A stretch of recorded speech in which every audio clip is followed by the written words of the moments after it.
Polisi menyebut ketiganya diperintah untuk mengganti plat mobil Cristiano setelah tabrakan. Apa yang menjadi motif pelaku? Kita bahas bersama Suki Ratnasari, kuasa hukum keluarga Argo, dan mantan Kabar Reskrim Polri Komjen Purnawirawan Ito Sumardi. Selamat petang semuanya. Selamat petang, Mbak. Selamat petang, Mbak. Saya mau ke Pak Ito dulu. Pak Ito, selain dari kelalaian, ada fakta baru bahwa ada upaya penggantian plat. Yang digunakan pertama adalah plat palsu dan ada 3 plat palsu lainnya. Fakta ini apakah akan dirangkaikan menjadi pemberat bagi pelaku atau akan dibuat sebagai kasus baru nanti oleh polisi? Saya kira tadi sudah disampaikan oleh Pak Susno juga ya, kasus ini berkaitan ya Pak ya. Sebelum terjadinya kecelakaan, kemudian pada saat terjadi kecelakaan dan sesudah terjadi kecelakaan, kita harus melihat 3 kejadian yang berkaitan ya. Tentunya saya juga pertama mengucapkan duka cita yang sedalam-dalamnya kepada keluarga almarhum Argo. Jadi sekarang kita harus melihat dulu alasan daripada yang bersangkutan menggunakan plat palsu. Itu saja sudah bisa dikenakan dengan undang-undang lalu lintas ya. Kemudian juga dikenakan juga dengan pasal pemalsuan surat ya, KUHP 263 ya. Kemudian juga setelah dia melakukan tabrak ya, kemudian menabrak lari, yang bersangkutan juga kan kemudian mengganti plat di kantor polisi. Nah tentunya di sini juga nanti polisi juga harus untuk menelusuri jejak digital ya. Mungkin ada pemberitahuan daripada saudara Cristiano ya kepada yang 3 orang itu ya, yang kepada IV, kemudian juga 2 orang yang, apakah memang ada perintah untuk mengganti plat nomor ataukah itu inisiatif dari 3 orang itu? Kalau inisiatif 3 orang itu tentunya kasusnya ini berdiri sendiri. Tetapi kalau itu ada kaitannya dengan atas permintaan daripada saudara tersangka, tentunya kasus ini juga menambah dengan kasus berat ya, jadi subsidiar bukan yunto lagi. Sehingga di sini tentunya dari pihak kepolisian harus mencari benang merahnya ya, hubungan antara tersangka dengan 3 orang yang memang merupakan kerabatnya ya. Jadi saya kira selain dengan CCTV juga nanti akan harus ditelusuri apakah melalui telepon ya pada saat kejadian dia melarikan diri, kemudian teleponnya harus dilakukan jejak digitalnya harus dilakukan penyelidikan. Kalau memang ada perintah atau meminta supaya diganti plat nomornya, maka saudara Cristiano dia juga bisa dikenakan selain kelalaian juga pasal-pasal pidana yang mungkin bisa masuk ke pasal 263 pemalsuan surat ya, kemudian juga bisa dikenakan pasal 280 Undang-Undang 22 ya. Kemudian pasal 266 dan pasal lain yang penyertaan pembantuan masuk 3 orang itu, Mbak. Demikian. Saya mau ke Bu Kiki. Bu Kiki, kami juga Kompas TV mau menitipkan ucapan duka cita juga untuk keluarga almarhum Argo. Bu Kiki, tapi sebenarnya almarhum Argo dengan pelaku apakah saling mengenal di kampus? Oke, baik.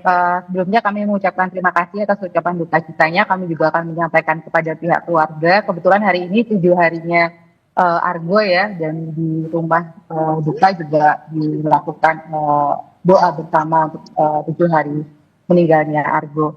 Nah, untuk tadi pertanyaannya, Argo dan pelaku tidak saling mengenal. Memang saling mengenal, oke. Bu Kiki, ini tidak saling mengenal. Oh, tidak saling mengenal. Tidak saling mengenal. Oke, Bu Kiki, ini ada fakta baru soal pergantian plat dan adanya plat palsu. Bagaimana Anda sebagai kuasa hukum keluarga memandang adanya fakta baru ini? Iya, sebenarnya sampai hari Selasa pagi ketika penyidik itu melakukan BAP ya pada ibu korban, pada saat itu sebenarnya belum diakui ada plat palsu tersebut. Lalu kemudian kami juga menyampaikan beberapa fakta yang kami temukan bersama dengan keluarga bahwa memang ada indikasi pergantian plat. Lalu kemudian kami juga sudah kerjasama dengan polisi untuk menyampaikan hal tersebut. Nah, di jam 2 siang ketika ada konferensi pers di Polres Sleman, baru kemudian polisi juga mengakui memang ada pergantian plat. Nah, untuk keperluan itu kami sudah bekerja sama dengan Polres Sleman dan juga Polsek Ngaglik ya, yang pertama kemudian mengamankan barang bukti ini. Di sana sudah ada CCTV-nya juga gitu yang diberikan kepada Polres Sleman untuk sebagai bukti pendukung ya, dan semoga bisa menguak siapa pelaku dan juga yang menyuruh untuk mengganti plat nomor mobil tersebut gitu, Mbak. Oke, Bu Kiki, sejauh ini polisi bilang masih memeriksa saksi, belum ada tersangka yang ditetapkan. Bagaimana tapi Anda melihat proses hukum yang tengah berjalan, terutama di kasus penemuan pergantian plat ini? Ya, sampai hari ini memang baru tersangka utamanya ya yang kemudian ditetapkan di hari Selasa kemarin. Nah, yang untuk pergantian plat ini kami juga meminta kepada Polres Sleman untuk bisa menindaklanjuti dengan cepat gitu, termasuk siapa yang kemudian menyuruh gitu, karena kalau untuk bukti-buktinya sudah ada. Nah, kebetulan kan kalau kemudian memang sudah dari tersangkanya, pelakunya ini sudah diperiksa gitu, semoga juga mau menyebutkan gitu ya siapa yang menyuruh gitu. Nah, ini kami juga membantu dalam hal ini untuk mengumpulkan fakta-fakta yang lain supaya mempercepat kinerja polisi gitu, Mbak. Upaya kami seperti itu. Apa yang diinginkan juga oleh keluarga? Apakah proses hukumnya sejauh ini sudah berlangsung secepat yang diharapkan oleh keluarga? Ya, sebenarnya dari awal memang kami berharap ini bisa secepat mungkin. Nah, sampai hari ini kan ada perkembangan-perkembangan baru ya terkait dengan kasus ini gitu ya. Harapannya bisa lebih dipercepat gitu, karena memang dari keluarga sendiri melihat ada beberapa hal gitu ya yang memang harus dibuka gitu ya. Karena pertama untuk keluarga ini baru diberitahu keesokan harinya gitu. Lalu kemudian tentang pergantian plat ini kita juga harus memberikan bukti-bukti dukungan dulu, baru kemudian polisi mengatakan oh iya ada pergantian plat yang seperti itu. Nah, harapannya supaya tidak terjadi perkembangan kasus yang tidak diharapkan gitu ya. Ya kalau dari kami memang mengharapkan segera mungkin bisa diungkap gitu. Meskipun juga identitasnya kan belum diungkap, tapi polisi sudah bilang bahwa kerabat yang mengganti adalah kerabat dari tersangka. Bagaimana Anda melihat dugaan motif ini? Ya, itu kan pengakuan dari pelaku pada saat itu ke petugas yang ada di Polsek Ngaglik mengaku sebagai keluarga. Kami kan belum tahu ya betul keluarga atau bukan gitu ya. Lalu kemudian dia motifnya apa gitu mengganti, lalu kemudian siapa yang menyuruh, ini belum terbuka sebetulnya gitu. Nah, ini kami berharap polisi bisa gerak cepat ini untuk bisa mengungkap hal ini gitu. Jadi kami belum bisa ngomong banyak sih, Mbak, tapi di sisi lain kami juga membantu polisi supaya kemudian kasusnya bisa cepat terungkap dengan mengumpulkan bukti-bukti yang bisa kami kumpulkan juga gitu. Oke, Bu Kiki, kami juga mau konfirmasi apa betul keluarga dari pelaku sudah meminta maaf langsung kepada keluarga almarhum Argo? Kalau mau minta maaf langsung belum. Kebetulan kalau dari pihak keluarga terutama ibu korban ini memang belum siap ya, belum bisa ketemu dengan keluarga pelaku gitu karena kondisi psikis pasca kejadian ini gitu. Jadi kami menghargai juga proses dari ibu korban yang memang belum bisa ketemu dengan keluarga pelaku begitu nih. Oke, Pak Ito, kalau pernyataan polisi kan ini ada hubungan kerabat, kemudian alat bukti ada, tapi belum ada tersangka, identitas pun tidak dibuka. Apa yang jadi kendala sebenarnya dalam mengungkap siapa yang menginisiasi pergantian plat ini? Ya, itu sebenarnya mohon maaf, kita ke Pak Ito dulu. Baik. Pak Ito silakan. Ya, Mbak, saya pernah jadi 2 kali direktur lalu lintas ya, termasuk di Jawa Tengah. Saya juga pernah mengikuti pendidikan untuk kecelakaan lalu lintas. Jadi untuk kasus ini begini, Mbak ya. Yang pertama adalah kasus ini melibatkan bukan hanya satu pihak. Jadi ada pihak lain. Jadi menurut saya alangkah tidak masuk akalnya kalau misalnya daripada tersangka tidak kenal dengan 3 orang ini mengganti plat. Nah, itu harus didalami.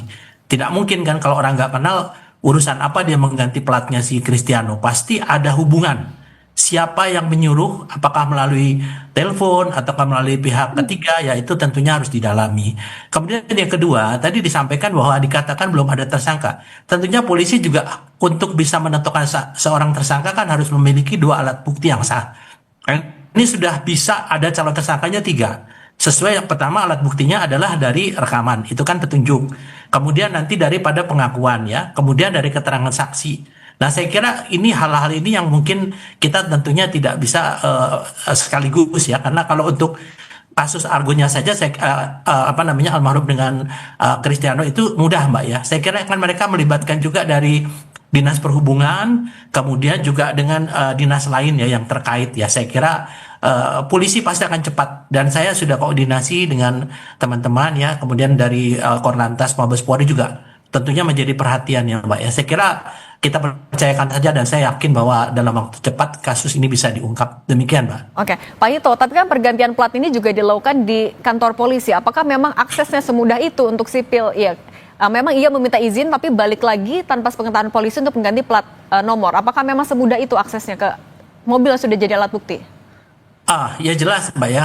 Saya juga kan pernah bertugas di daerah ya. Kadang-kadang memang di penjagaan dan sebagainya itu kelalaian, dan tentunya itu juga menjadi satu bahan untuk pemeriksaan internal ya. Nanti kenapa itu bisa dilakukan, siapa yang jaga anggotanya, dan itu tentunya akan mendapatkan satu sanksi ya internal. Kenapa kok bisa dilaksanakan di kantor polisi, dan itu saya yakin bahwa teman-teman di Polres pun menjadi satu bahan, dan tentunya ini kan menjadi bahan pemeriksaan internal apakah melalui Propam ya Mbak ya di sana, dan saya yakin tentunya ini yang menjaga saat itu juga akan diminta keterangan mengapa bisa kecolongan lah ya, tanda kutip. Saya kira demikian Mbak. Oke, Bu Kiki, kalau dari pihak keluarga apa langkah terdekat yang akan dilakukan? Ya, kemarin kami juga sudah mendapatkan informasi ya bahwa memang polisi yang saat itu berjaga di Polsek Ngaglik sudah dimintai keterangan oleh Propam, Pak. Gitu. Jadi sudah dilakukan pemeriksaan terhadap petugas. Nah, langkah paling dekat memang kami ingin mendesakkan supaya proses ini cepat, supaya bisa segera ditetapkan tersangkanya untuk pergantian plat ini gitu. Dan kita juga jadi terang benderang siapa yang menyuruh gitu, karena pasti saya setuju dengan Pak Ito tadi, ini berhubungan dengan perkara utamanya gitu, motif penggantian plat ini gitu. Oke. Pak Ito, kembali ke soal pergantian plat tadi, artinya selain kasus yang sudah ada tersangkanya, kemudian 3 calon tersangka ini didalami, termasuk juga ada Propam juga internal juga dilakukan ya, 3 secara beriringan. Pasti Mbak, pasti saya yakin. Dan saya juga ada koordinasi, itu pun menjadi bahan ya, masukan. Karena kasus ini juga nggak boleh terjadi di kemudian hari ya, untuk kasus yang sama. Karena di dalam kantor polisi itu kan sangat secure, dan petugas yang jaga itu pun juga bisa dianggap lalai ya, untuk bisa kecolongan ya, tanda kutip. Saya kira pimpinan dari Polres Sleman pun akan mengambil langkah-langkah ini, dan saya yakin karena ini dikawal juga oleh teman-teman dari UGM ya, saya kira ini pun juga Kapolres juga akan menyampaikan secara transparan. Demikian Mbak. Oke. Komjen Purnawirawan Ito Sumardi, mantan Kabar Eskrim, dan Bu Kiki, kuasa hukum dari almarhum Argo, terima kasih sudah berbagi di Kompas Petang. Saya selalu semuanya.